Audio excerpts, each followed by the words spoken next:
l'intelligence artificielle s'impose dans la plupart des secteurs professionnels. Novatrice, son omniprésence et sa représentation sous forme d'humanoïde, alors qu'elle est majoritairement exploitée sur des ordinateurs, suscitent des interrogations. Qu'en est-il réellement? Serions-nous déjà sous sa dépendance? Pourrait-elle nous surpasser? En fait, elle ne fait que reproduire ce que l'intelligence humaine, l'IH, lui demande de réaliser. Elle se développe sur la base de plusieurs disciplines telles que les mathématiques, les algorithmes, l'informatique, la communication et autres. Sa capacité de stockage et de traitement des informations numériques massives en un temps record en font un automate exceptionnel. Sans elle, l'homme n'aurait jamais marché sur la Lune en juillet 1969. Ses performances de traitement sont conduites par la logique programmée par l'homme. Dès à présent, l'IA a de nombreuses applications telles que observer et analyser le contenu des images, utiliser la reconnaissance digitale, utiliser la reconnaissance vocale, mémoriser les préférences d'un utilisateur, gérer des robots, qu'ils soient sous la forme de machines ou d'humanoïdes, dépasser les performances d'un humain, analyser, classer, trier des données numériques massives dont la quantité et la complexité sont inexploitables par l'intelligence humaine. Par exemple, en 2018, 33 zeta-octets furent créés dans le monde, sachant qu'un zeta-octet est égal à 10 puissance 21 octets.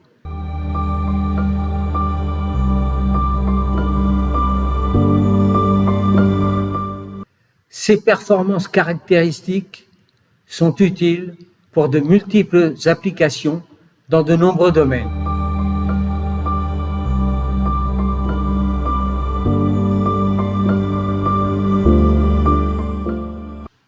La conscience de soi, le raisonnement, les émotions et la créativité font défaut à l'IA, ce qui la qualifie de faible en comparaison avec l'intelligence humaine. Par contre, sa capacité de traitement de données massives par l'ensemble de ses algorithmes font que l'IA, sur ses critères de performance, est supérieure à celle de l'intelligence humaine. Les particularités de ces algorithmes sont intégrer et générer des automatismes et des données massives, apprendre à partir de ces données, sachant que pour un algorithme, plus il a d'informations de référence dans ses bases de données et de critères pour les classer, plus il va apprendre et s'auto-améliorer. Toutefois, rappelons que ce sont les informaticiens qui doivent imaginer et développer non seulement la structure de la base de données, mais aussi l'algorithme d'auto-formation de l'IA. Une autre caractéristique est d'automatiser certaines tâches répétitives. La démarche consiste à construire des statistiques basées sur les résultats ou les outputs, obtenus en fonction des décisions humaines et de proposer celles qui présentent les meilleures solutions. Mais de nouveau, ce sont bien les informaticiens qui programment les algorithmes de statistiques ainsi que la méthode pour produire les recommandations. Enfin, elle permet de stimuler un comportement et un raisonnement humain pour obtenir le résultat, mais sans compréhension du processus qui mène à ce résultat. En effet, l'IA fonctionne suivant ces algorithmes créés par les informaticiens. Ce sont encore sa rapidité et sa fiabilité d'appliquer les instructions humaines qui la rendent indispensable pour les tâches complexes et démesurées. On constate donc que l'IA n'a pas les capacités d'analyse et de conceptualisation du cerveau humain.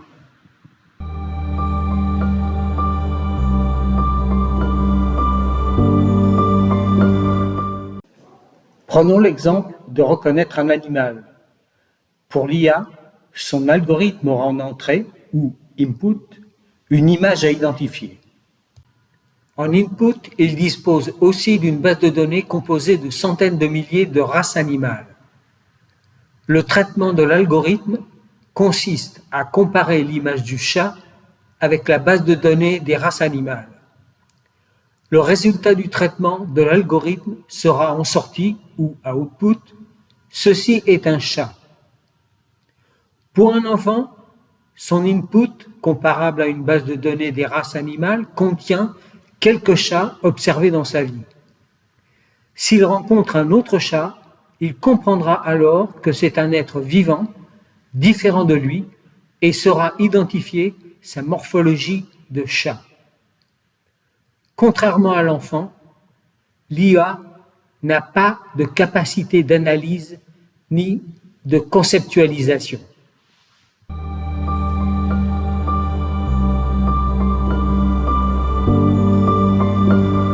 Analysons un algorithme de simulation d'un dialogue écrit ou parlé.